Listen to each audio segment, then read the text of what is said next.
بسم اللہ الرحمن الرحیم۔ السلام علیکم ورحمۃ اللہ وبرکاتہ۔ ام المومنین حضرت خدیجہ الکبریٰ رضی اللہ تعالی عنہا کی نماز جنازہ کیوں نہیں پڑھائی گئی؟ مگر کیوں حضرت خدیجہ رضی اللہ تعالی عنہا کی وفات کے دن رمضان ہونے کے باوجود کسی نے روزہ کیوں نہیں رکھا تھا؟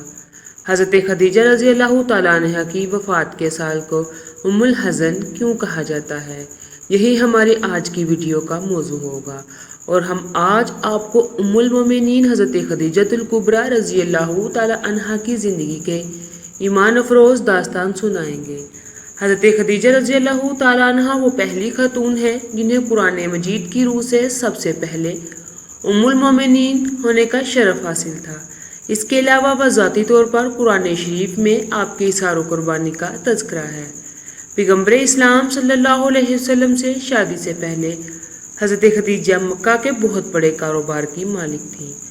آپ کے عظیم کارواں تجارت میں 80,000 اونٹ تھے، جن کے ذریعے شام، مصر اور یمن وغیرہ کی طرف برابر آپ کا سامان تجارت جاتا رہتا تھا۔ شادی کے بعد آپ نے اپنا سارا مال اور ساری دولت حضور نبی کریم صلی اللہ علیہ وسلم کے قدموں میں ڈال دی تاکہ اسلام کی نشوونما کے کام آ سکے۔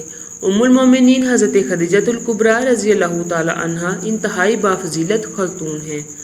آپ کے والد ماجد کا نام خویلد بن اسد اور والدہ ماجدہ کا نام فاطمہ بنت زائدہ تھا۔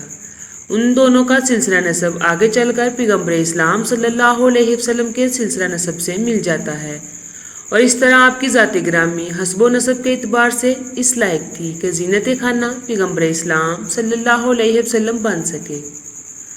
آپ کی ولادت 15 سال قبل از عام الفیل اور 65 سال قبل از ہجرت نبوی ہوئی۔ آپ نے 65 سال کی عمر میں وفات پائی اور مکہ کے مشہور قبرستان جنت المعلیٰ میں سپرد لحد ہوئیں۔ حضرت ابو ہریرہ رضی اللہ تعالیٰ عنہ بیان کرتے ہیں کہ حضور نبی کریم صلی اللہ علیہ وسلم کی بارگاہ میں حضرت جبرائیل علیہ السلام آ کر عرض گزار ہوئے، یا رسول اللہ صلی اللہ علیہ وسلم، خدیجہ جو ایک برتن لے کر آ رہی ہیں جس میں سالن اور کھانے پینے کی چیزیں ہیں، جب یہ آپ کے پاس آئیں تو آپ انہیں ان کے رب کا اور میرا سلام کہیے اور انہیں جنت میں موتیوں کے محل کی بشارت دیجیے، جس میں نہ کوئی شور ہوگا اور نہ کوئی تکلیف ہوگی۔ یہ حدیث متفق علیہ ہے۔ حضرت علی رضی اللہ تعالیٰ عنہ سے روایت ہے کہ حضور نبی کریم صلی اللہ علیہ وسلم نے فرمایا، اپنے زمانے کی سب سے بہترین عورت مریم ہے، اور اسی طرح اپنے زمانے کی سب سے بہترین عورت خدیجہ ہے۔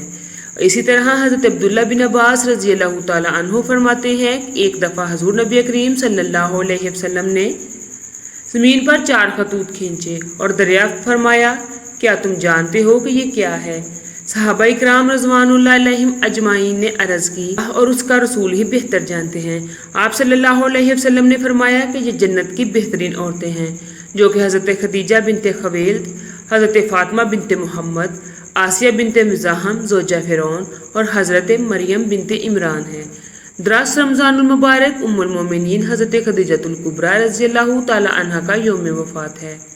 حضرت خدیجہ الکبریٰ رضی اللہ تعالی عنہا حضور صلی اللہ علیہ وسلم کی پہلی زوجہ محترمہ تھی۔ حضور صلی اللہ علیہ وسلم کی حضرت خدیجہ کے ساتھ محبت کا یہ عالم تھا۔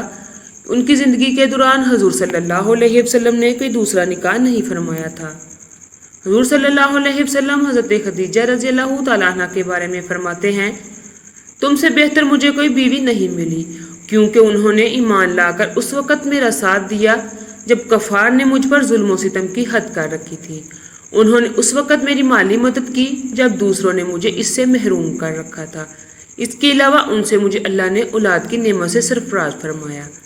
حضرت خدیجہ رضی اللہ تعالیٰ عنہ کے ساتھ حضور صلی اللہ علیہ وسلم کی بے پناہ محبت تھی، لیکن آپ کے علم میں حضرت خدیجہ رضی اللہ تعالیٰ عنہ کی نماز جنازہ کیوں نہیں پڑھائی گئی تھی؟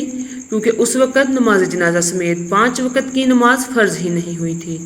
بالکل اسی طرح رمضان کا مہینہ ہونے کے باوجود کوئی فرد روزے سے بھی نہ تھا، کیونکہ اس وقت روزے بھی فرض نہیں ہوئے تھے۔ اسی سال حضور صلی اللہ علیہ وسلم کے محبوب چچا جناب ابو طالب اس دنیا سے پردہ فرما گئے، اور 2 عظیم صدموں نے حضور صلی اللہ علیہ وسلم کو بہت مغموم کر دیا۔ اسی لیے اس سال کو ام الحزن یعنی غم کا سال کہا جاتا ہے۔ حضرت خدیجہ رضی اللہ تعالیٰ عنہ کی وفات مدینے کی ہجرت اور نماز فرض ہونے سے 80 سال قبل ہوئی جب حضرت ابو طالب کی وفات ہوئی۔ روایت کے مطابق انہیں جنت میں موتیوں سے تیار کردہ گھر ملے گا۔ حضرت محمد صلی اللہ علیہ وسلم نے خود ان کی قبر میں اترے اور اپنی سب سے بڑی غمسار کو دائمی اجل کے سپرد کیا۔ ہمارے پیغمبر صلی اللہ علیہ وسلم کی حضرت خدیجہ رضی اللہ تعالیٰ عنہ سے 6 اولادیں پیدا ہوئیں، 2 صاحبزادے جو 55 میں انتقال کر گئے اور 4 صاحبزادیاں پیدا ہوئیں۔ حضرت قاسم بنت محمد حضور صلی اللہ علیہ وسلم کے سب سے بڑے بیٹے تھے، انہی کے نام پر آپ کی کنیت ابو القاسم تھی۔ ان کے بعد حضرت زینب بنت محمد صلی اللہ علیہ وسلم حضور کی سب سے بڑی صاحبزادی تھیں۔ ان کے بعد حضرت عبداللہ بنت محمد صلی اللہ علیہ وسلم نے بہت کم عمر پائی، چونکہ زمانہ نبوت میں پیدا ہوئے تھے اسی لیے طیب و طاہر کے لقب سے مشہور ہوئے۔ ان کے بعد حضرت رقیہ بنت محمد صلی اللہ علیہ وسلم، ان کے بعد ام کلثوم بنت محمد صلی اللہ علیہ وسلم اور آخر میں سیدہ کائنات حضرت فاطمہ الزہرا رضی اللہ تعالی عنہا پیدا ہوئیں۔ ان سب کی پیدائش میں 1 سال کا فرق تھا۔ حضرت خدیجہ رضی اللہ تعالی عنہا اپنی اولاد کو بہت چاہتی تھی کیونکہ آپ مالی طور پر بہت مستحکم تھی، اس لیے عقبہ کی لونڈی سلمہ کو بچوں کی پرورش پر مقرر کیا تھا۔ وہ ان کو کھانا کھلاتی اور دودھ پلاتی تھی۔ ازواج مطہرات میں حضرت خدیجہ رضی اللہ تعالیٰ عنہ کو بعض خاص خصوصیات حاصل ہیں۔ وہ حضور صلی اللہ علیہ وسلم کی پہلی بیوی ہیں۔ جب وہ نکاح میں آئیں تو ان کی عمر 40 برس کے قریب تھی، لیکن حضور صلی اللہ علیہ وسلم نے ان کی زندگی میں کوئی دوسری شادی نہیں کی۔ اللہ پاک سے دعا ہے وہ ہمیں حضور نبی کریم صلی اللہ علیہ وسلم کی شفاعت نصیب فرمائے اور ہمیں نیکوکاروں میں شامل فرمائے، آمین۔